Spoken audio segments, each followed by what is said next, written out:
In this video I am going to share some tips and thoughts on how to grow on Instagram.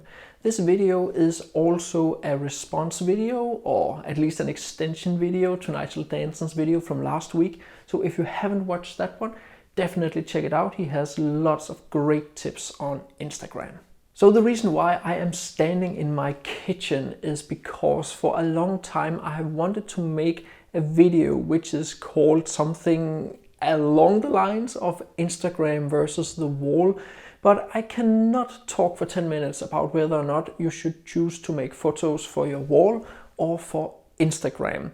This is actually a question I got asked back in my workshop I had in Lofoten back in autumn by one of the participants, Morten. Hi Morten, hope you're doing well out there.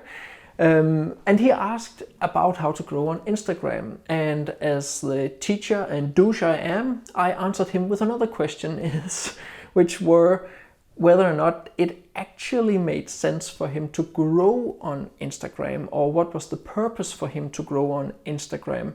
If you already have a job you are happy about, if you do not seek a career as a landscape photographer, I wouldn't say that the hassle and stress over growing on Instagram is actually worth it. And that is why I am standing here in my kitchen, because I want to show you some examples of some of the photos that I really like to print large, some of my favorite photos, but they are not doing very well on Instagram. And the first one is this one here from a Danish forest. You've probably seen it in my Tales from the Forest 3 video or on Instagram. And I absolutely love this photo. It's my favorite photo from last year. And that's fairly impressive considering it's from Denmark and that it is not an epic waterfall from either Iceland or the Faroe Islands. And for me, there's just so much to this photo. I love the depth of it. I love just watching it each morning when I come out of bed and I enjoy my breakfast. I imagine sitting on this branch here, and I love the depth of it, and I love the mood of it, and I love the cold colors of it, which like calms it down a little bit. It's not some big epic fiery sunset and a lot of action. It's just a very calm, moody forest photo.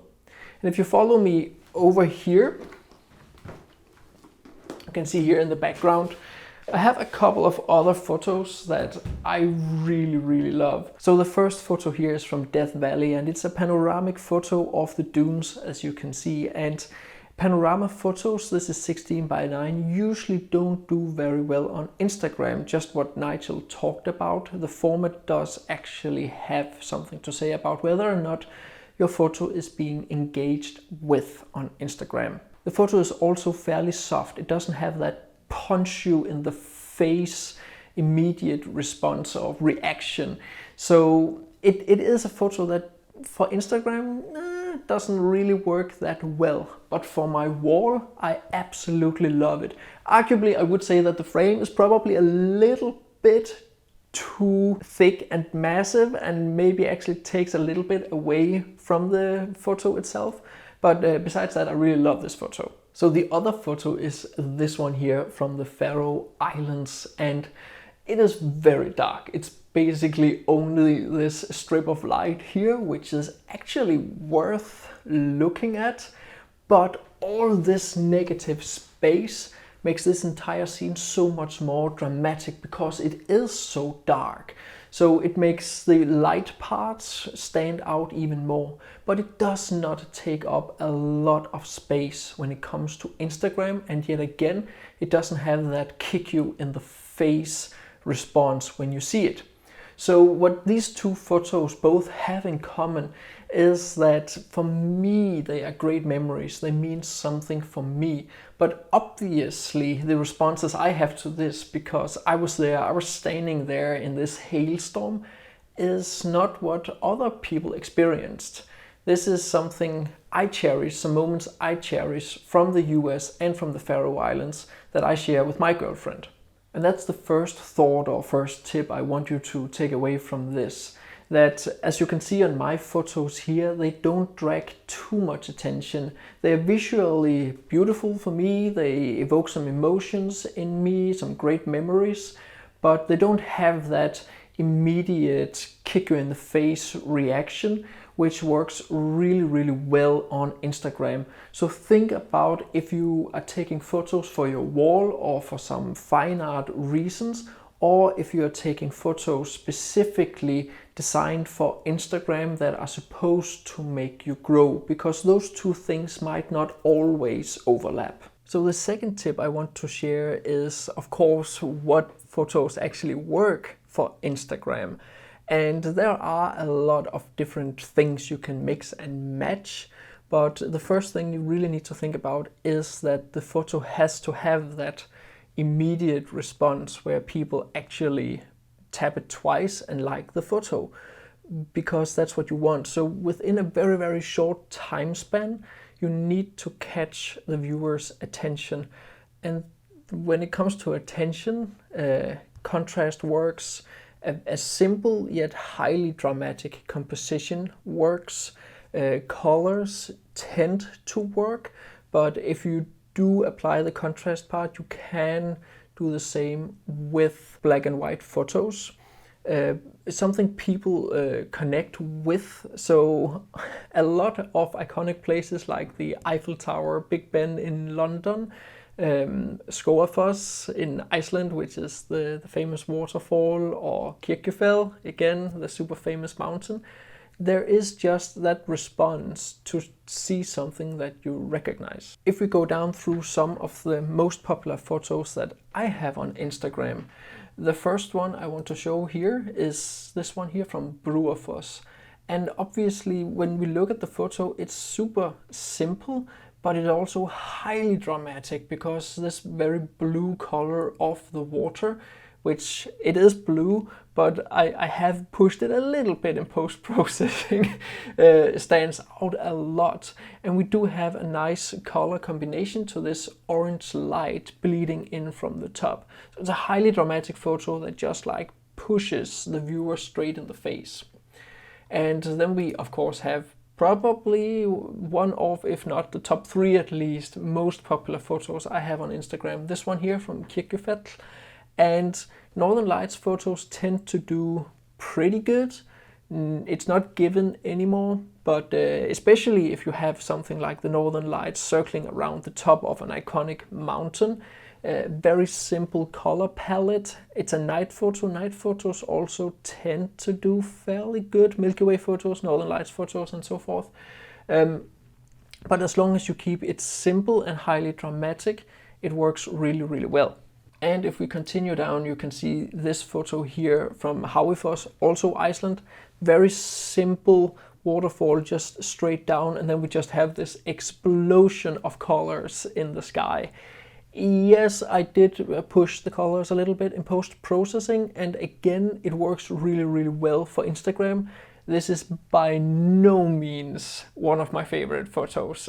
Personally, I think it's a little bit over the top, but it's definitely a photo that works well for Instagram. I have another version which also works really well, but it's a bit more simple, and I like that photo more. And you can see it here. It's actually from the same day, where one is from sunrise, this one here is from the sunset. And as you can see, the color palette is way simpler, but we do have this extraordinary natural phenomena with the light coming up in different rays from the sunset.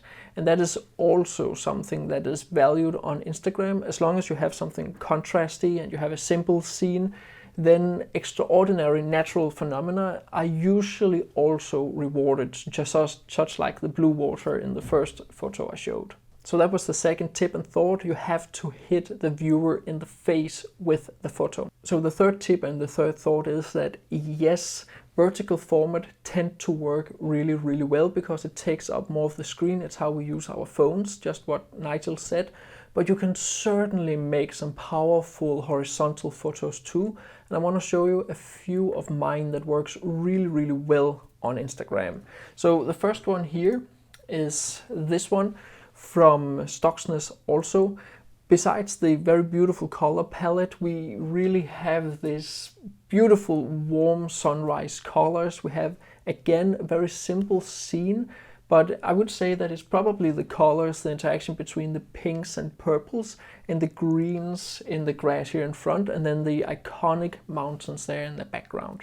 So another horizontal format photo that works really well for me on Instagram is this one. I have a few different versions of it. This one here is a little bit lighter than the other one, but it comes down to the long exposed clouds and iconic mountain and waterfall. The scene in itself is just very beautiful. There's a reason why Kirkefell just works. It's because the scene, the waterfall, the mountain is just like taken out of paradise. And a photo from the Faroe Islands that also works really well is this one here. Again, lots of action. Even though there's a lot of chaos actually going on, it is very orderly. We follow the water into the background here, and we have this light and a highly contrasty scene.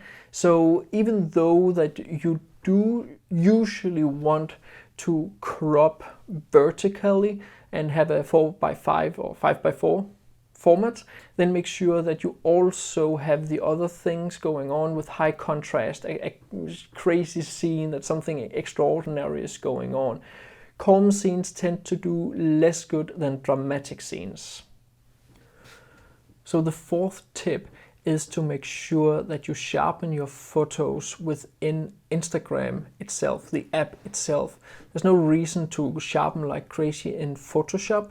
You can sharpen for web and to your homepage, but when it comes to Instagram, I highly recommend that you sharpen within the app. So when it comes to the app itself, you simply just open up Instagram and then you choose your photo, whichever you want to post. Let's say we choose this one. I make sure just to tap these two small arrows here in the left corner.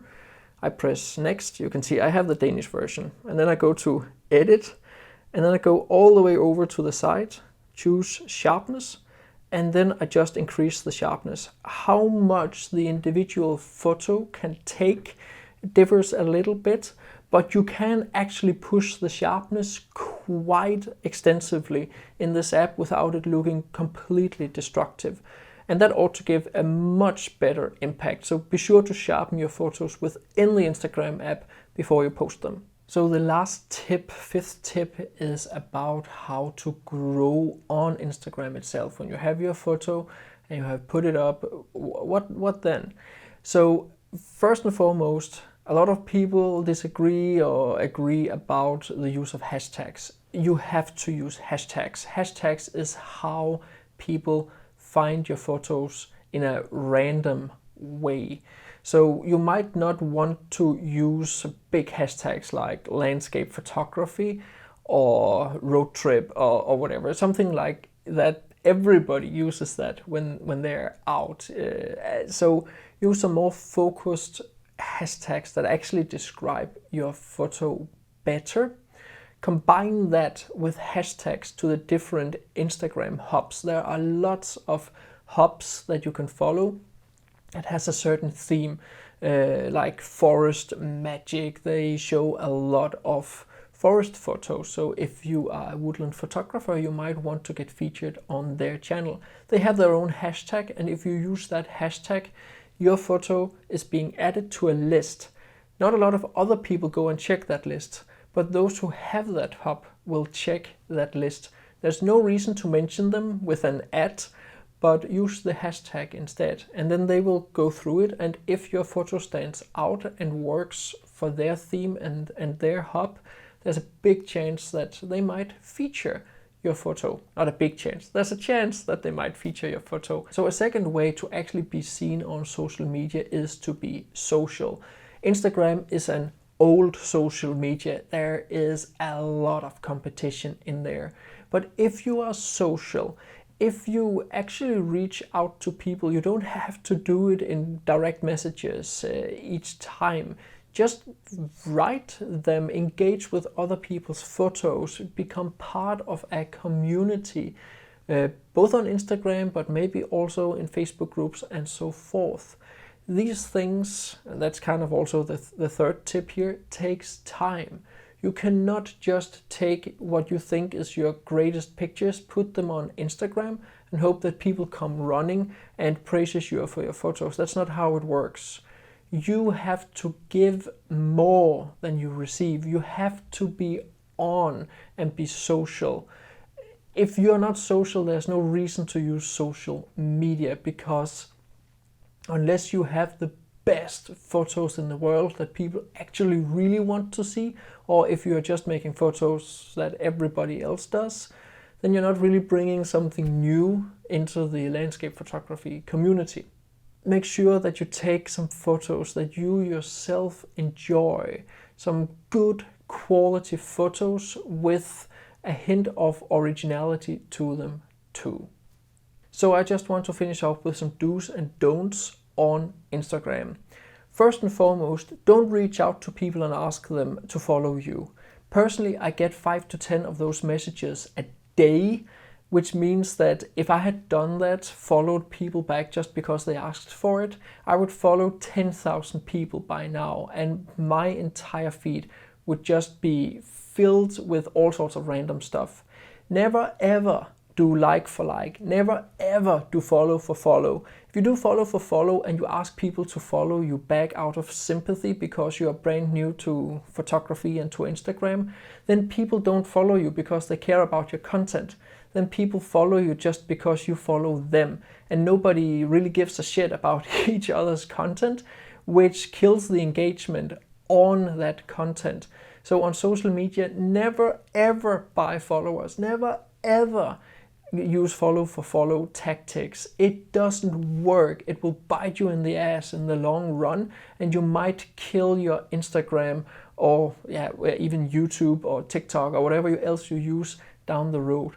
So don't do that.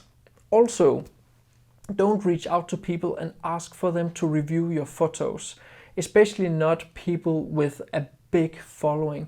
The problem is I also get 5 to 10 of those requests a day, and I simply just have to turn people down. It's not because I don't want to help people. That's actually why I have my YouTube channel.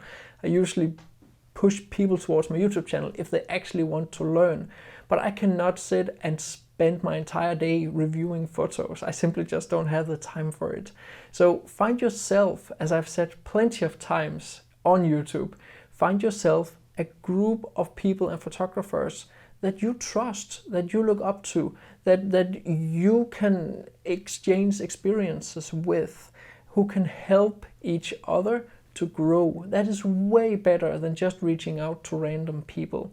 So the best way to improve both your photography and your Instagram is to make maybe small social communities, not in regard to growing on social media, but in regard to growing your photos, of course. So another don't is to not ask for shout outs.